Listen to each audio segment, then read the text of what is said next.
Welcome back to the Sharon Jones Show. Just talking with Pastor Garner about the different things and about his shawl and about his book. It's so many great questions that he has so many good answers for.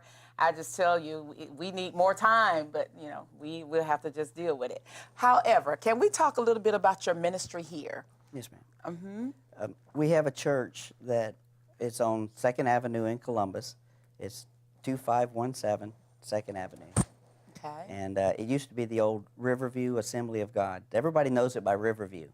But now it's called the Cornerstone Full Gospel Church. Okay. We're an independent organization. We purchased it from the Assembly of God when it was, on sale because the pastor had passed away, and then it went to another ministry, and then it went from there. We bought it. And so we have been restoring it, remodeling the inside, and we've got it. It's looking real nice, and our membership is coming up, and we're right in a good spot to where we can be working for the Lord, because it's right there on 2nd Avenue. Okay. Right across from it's called Patty Cakes, a place that makes cakes and all that. So so you know it by Patty Cakes and the Riverview Assembly of God. That's the way most people in our area will recognize it. But we have 2 services. We have Sunday morning and Sunday night services. We have 2 in the Sunday morning and Sunday night. So we have 11 and 6. And then we have a Thursday service. We do Thursdays at 7. Is it a Bible study service or? It's regular service on Thursdays. Yes, we have women's Bible studies on Wednesday, but our regular church is on Thursday. So we do it on a Thursday because we have a lot of people that my dad's known by a lot of people in the area over the years. So we have people that attend other churches, and we do it on Thursday. So their Wednesday nights, they go to their church and they come visit and be with Dad and be with us and stuff. But that's the times that we have. So that's our church. Yeah, and we're also building. Real quickly, we're building a church in Guatemala. We just purchased the land. I just flew down there and we signed the papers with the state. So we have the land. Everything's good. It's completely done by donation basis alone. We're at the process to where we're going to start putting the walls up. We have people that's donated blankets and things for the kids. There's about 50 or 60 orphans that are there in the area. That's why we're there working. So y'all be praying for us on that we stay in God's will and that we get the walls up and the right man in place. Okay. So all your life as a little kid, you grew up in the church? Yes, ma'am. Okay. Yep. I've been in church all my life. At first, when I was real small, my dad went to the Church of God and, just to go for a while. My dad, he wasn't raised in church to begin with. But, everybody either went back when we were growing up, you either went to the Assembly or the Church of God or something, one of the major things, because everybody did. And I spent a lot of my early times, like everybody else, sleeping under a pew or sitting on a pew and things. And as I grew up, my dad got called into the ministry. God called him into the ministry to work as an evangelist. So he became an independent, and we got on the tent in a Bible crusade. Wow. We got a tent with 2 or 3 other ministers, and we traveled Florida, Alabama, Georgia, all around, doing all kind of things. And believe me, you'd be surprised what you see in a tent.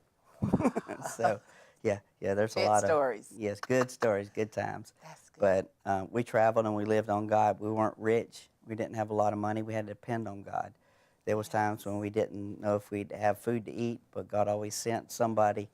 A saint would come by and say, I just felt on my heart to give you something to eat, And us kids, we were like, yay, thanks. Yeah, okay. Yeah, well, definitely. But it was good. It was a real good time, a lot of experience. And then I went in the Navy, and I was on fast attack nuclear submarines, and I kind of traveled the world then.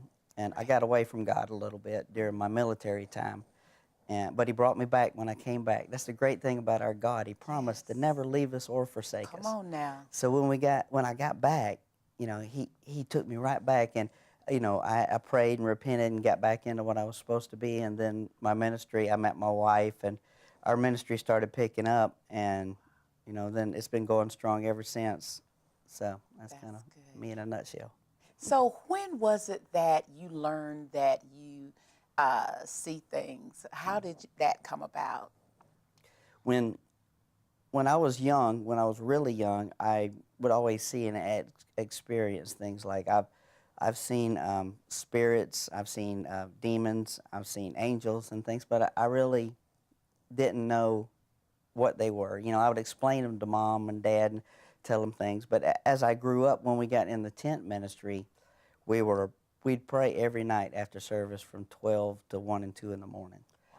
And, you know, just get refilled, refreshed, and all that. And God would speak through some of our people, through prophecy and prayer tongues and things. Right. And one day God was having a session, and he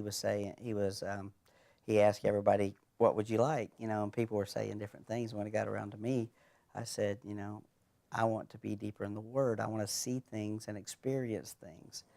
Well, what he did was he took what I already had and enhanced it. From then on, it went, just the doors were open. I've been to heaven. I've seen heaven.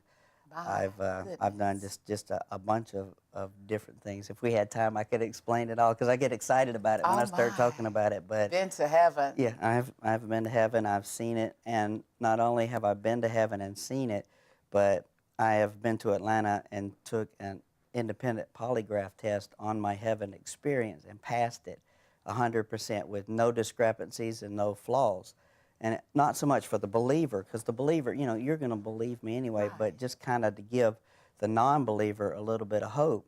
Because we give them that little bit of hope, right, it becomes faith, right? Because faith is a substance of things hoped for. So we give them a little bit of hope, and they start getting faith, and they start getting faith. Then you get faith as a grain of mustard seed. Then what? You can say unto this mountain, be thou removed and cast into the sea. But it starts with the hope that we have to give to everybody and afford them. So that's where it went. And I went up, and I've never met the people, but I figured that if, you know, and God had led me to the right guy, and he wasn't like real weird about it. He did it very professional, just like a regular one. And if they can put people in jail or exonerate people with a polygraph, then how can they doubt that what I said was true if I've got it? So You're right. I'm glad you did it. We're going to come right back. We're going to take a commercial break. Keep it locked right here with the Joneses for more good information. Talking with him.